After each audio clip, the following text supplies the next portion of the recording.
Hello everyone, কেমন আছো সবাই? আশা করি ভালো আছো, আমিও ভালো আছি। তো আজ হলো সেই দিন বলতে আজ আমার বাবানের জন্মদিন। দেখতে দেখতে কত বড় হয়ে গেল আমার বাবানটা। 3 বছর, মানে 3-এ পা দিল। 3 বছর গুনতে গুনতে 3-এ এসে পা দিল। তো এখন আমার অনেক কাজ বাকি, জানো তো, যেহেতু বাড়িতে লোকজন আসবে। ফার্স্ট যেন ভেবেছিলাম আজ শুধু নিয়মটুকুই পালন করি। হ্যাঁ, আমি ফার্স্টে ভেবেছিলাম যে শুধু ওই একটু নিয়মটাই পালন করি, মানে মুখে পায়েস দেওয়া, তারপর খাওয়া দাওয়া নয় অন্য দিন করা যাবে। এই বসে ভাবতে ভাবতে আবার মনে হলো না, থাক, আজকেই করি সবটা। তো যেই কাজগুলো পেন্ডিং ছিল সেগুলো ঝটপট সেরে ফেলি, তারপর রান্নাঘরে গিয়ে রান্নাগুলো সেরে নেব।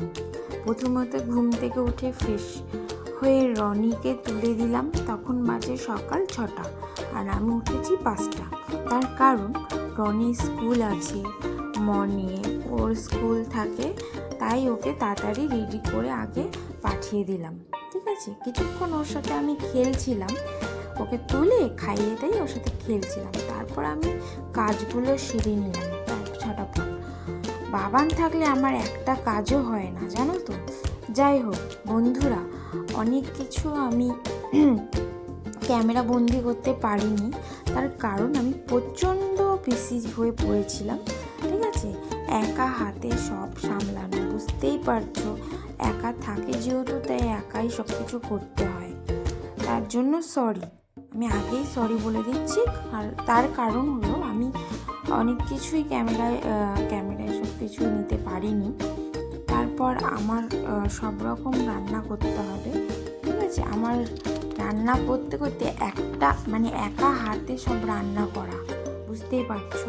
তো রান্না করতে করতে আমার সব তখন 4টে প্রায় বেজে গেছে, মানে এত কিছু করেছি। ঠিক আছে, মানে 4টে বেজে গেছে। তো আমি মেনু ঠিক করেছিলাম যে ভাত, টক ডাল, খাসির মাংস, বেগুন ভাজা, আলু ভাজা, পটল ভাজা, চাটনি, পাঁপড়, দই, ব্যাস এটুকুই হবে। তো এটাই আমি ঠিক করে রেখেছিলাম। তারপরে হলো ও সকাল গিয়ে বাজারটা তাড়াতাড়ি করে নিয়ে আসলো, আর আমি হলাম তাড়াতাড়ি ঘর দুয়ারগুলো ভালো করে গুছিয়ে নিলাম। ঠিক আছে, যেহেতু লোকজন আসবে, ঠিকঠাক না করলে হয় না। তারপরে আমি ঘর দুয়ারগুলো পরিষ্কার পরিচ্ছন্ন করে নতুন বেড কভার পেতেছিলাম। ঠিক আছে, দু ঘরে দুটোই পেতেছিলাম নতুন নতুন বেড কভার। আর তারপরে হলো আমার রান্নাঘরে গেলাম, যেহেতু আমি আগে রান্নাগুলো সব কমপ্লিট করে তারপর আমি স্নানে যাব। ঠিক আছে, আমাদের হলো একটা নিয়ম আছে যে স্নান করেই, মানে ছেলের যেই খাবারটা দেব সেটা স্নান টান সেরেই ওকে দিতে হবে। তার জন্য আমি ঘর দুয়ারগুলো তাড়াতাড়ি করে গুছিয়ে নিয়েছি।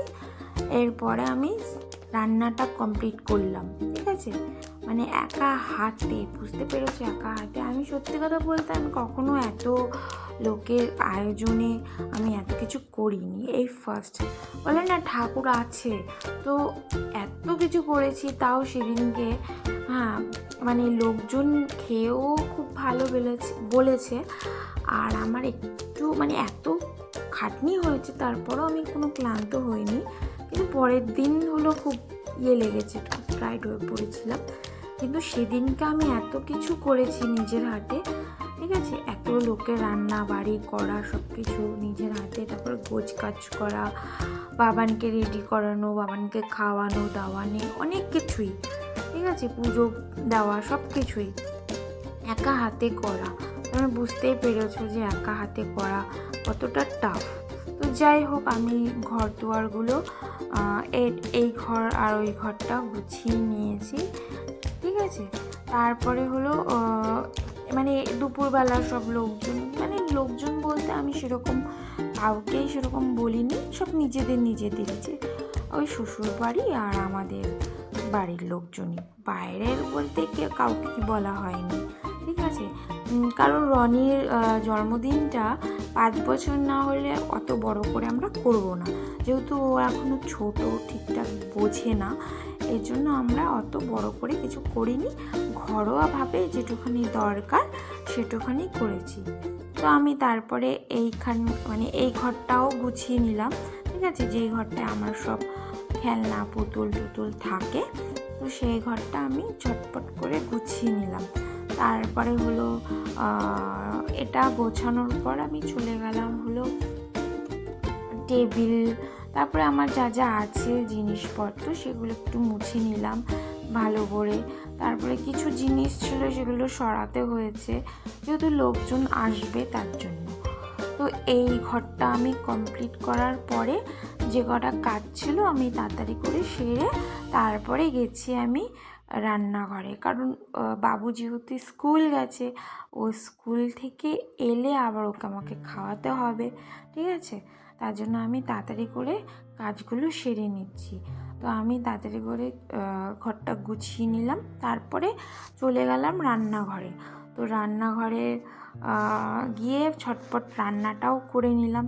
তো রান্নাটা আমি ফার্স্টের জন্য মেনুতে কী ভেবেছিলাম, মেনুতে ভেবেছিলাম যে এত কিছু দরকার নেই, তাহলে খাসির মাংস তো রয়েছেই, মানে ওটা তো ঠিকঠাক আছেই ঠিক করা, আর তার সাথে আলুর বিরিয়ানি যদি আনা হয় দোকান থেকে, এটা আমি ফার্স্টে ভেবেছিলাম। তারপরে ভাবলাম যে না থাক, দরকার নেই, তাহলে ভাতই করা হোক। তারপরে এই মেনুটা আবার ঠিক করলাম যে এই করা হবে। তারপরে তোমার হলো ফার্স্টে আমরা কনফিউশনে ছিলাম যে মাটন খাওয়াবো না চিকেন খাওয়াবো। এই দুটো ভাবতে ভাবতে ভাবতে তারপরে ঠিক করি না, যেহেতু সব নিজেদের মধ্যেই হচ্ছে তাই মাটনটাই ঠিক আছে। আর যদি চিকেন খাওয়াতাম তাহলে আর একটা অ্যাড করেছিলাম, যেটা হলো দই কাতলা। দই কাতলাটা অ্যাড করেছিলাম, এর জন্য তো সবাই বললো কি ঠিক আছে, এত কিছুর দরকার নেই, এমনি তো অনেক কিছু হচ্ছে, তার থেকে ভালো মাটনটা কর, তাহলে আর কিছু বেশি ঝামেলার দরকার নেই। তো মাটনটাই ঠিক হলো, আর ভেবেছিলাম দই কাতলা করবো, যদি চিকেন করতাম তাহলে আর একটা আইটেম বাড়তো।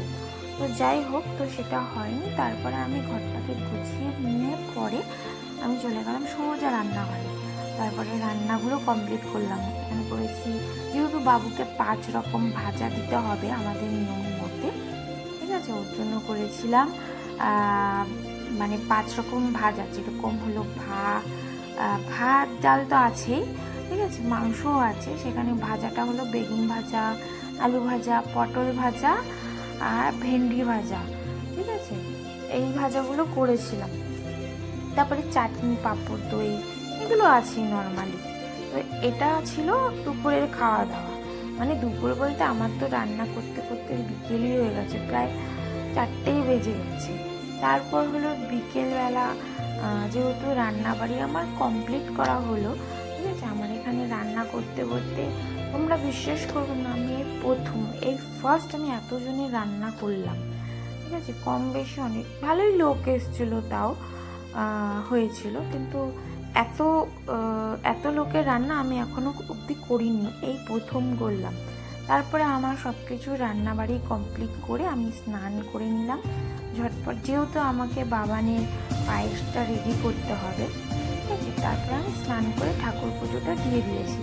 ঠাকুর পুজোটা দেওয়ার পরে আমি সোজা রান্নাঘরে গিয়ে পায়েসটা করলাম, ঠিক আছে, পায়েসটা করলাম। তারপরে হলো পায়েসটা রান্না করার পরে তারপর বিকেলবেলায় বাবানকে রেডি করলাম, ঠিক আছে। ও তো যা ছোটাছুটি করছে, আর এত মানে বেলুনগুলো সব লাগানো হয়েছিল, সেগুলো কি করছিল যে আমি ওকে বারবার বলছি, বাবান বেলুনগুলো তুই ফাটাস না, দেখবি লাগালে, মানে ও তো এখনও বোঝে না, লাগালে দেখবি ভালো লাগবে দেখতে। ও কার কথা কে শুনিয়ে বেলুনগুলো নিয়ে চেপে চেপে ফাটাচ্ছে, এটাই হলো ওর আনন্দ, আর কি বলবো। তারপর যাই হোক, তারপরে বিকেল হয়ে গেল। বিকেলবেলা বাবানকে একটু রেডি করলাম, ঠিক আছে, একটু রেডি করিয়ে দিলাম। লোকজন যেহেতু আসবে, ও তো রেডি হবেই না, সে কান্না, আর এত পরিমাণে জেদি হয়ে গেছে মানে কি বলবো। তারপরে ওকে রেডি করলাম, রেডি করে ওখানে বসালাম যে বস, তাতেই বসে। এবার সবাই এসছে, তো সবাই বড়রা মানে আমার শাশুড়ি মা, শ্বশুর, সবাই, দিদিরা, ভাগনা ভাগ্নি সবাই এসছে, দাদারাও এসছে, সবাই এসছে। তারপর বিকেলবেলা ওকে সবাই আশীর্বাদ করলো। তো দেখো মানে একটা টিপ পড়বে, মানে চন্দনের যে ফোঁটাটা ও সেটা নেবে না, ঠিক আছে। এই নিয়ে তো কি হাসাহাসি, জোর করে দিচ্ছে সবাই। তো যাই হোক, ও তো নেবে না, তো নেবেই না। আমি বারবার, ও আমার কাছে চলে আসছে, আমি বললাম বস বাবা, ওখানে বস, চুপচাপ করে বস। তারপরে হলো এই যে ওর সামনে দেখেছো যে কেকটা, এই কেকটা ও হলো কি করছিল, মানে হাত দিয়ে বাড়ি মারতে যাচ্ছিল বারবার, যে ও মনে করছে ওটা খেলার জিনিস। কি বলবো বলো। তারপর আমি যাই হোক ওকে আশীর্বাদ করলাম, ঠিক আছে, আমি আশীর্বাদ করলাম। তারপর কেক কাটা হলো, ইত্যাদি ইত্যাদি সব কিছুই হলো। এরকম করেই কেটে গেল বাবানের বার্থডে, ঠিক আছে। তো তোমাদের যদি ব্লগটা কেমন লাগলো জানিও আমাকে অবশ্যই। ভালো লাগলে লাইক, কমেন্ট, শেয়ার করো। এরকম ব্লগ আবার নিয়ে আসবো। ততদিন ভালো থেকো, সুস্থ থাকো, এরকমই দেখতে থাকো। আর কি বলবো, মানে আমি জানো না কি বলবো, ওকে বারবার পায়েস খাওয়ানোর চেষ্টা করছিলাম, আর ও মিষ্টি একদমই খেতে চায় না। আগে খুব ভালো খেত, আর এখন তো মানে ফ্রিজে চকলেটে ভরে গেছে। দেখো আমি পায়েস দেওয়ার চেষ্টা করছি যে খা, একটু খা, মাদের তো আজকে দিতে হয় মুখে, তো আমি জোর জবরদস্তি করে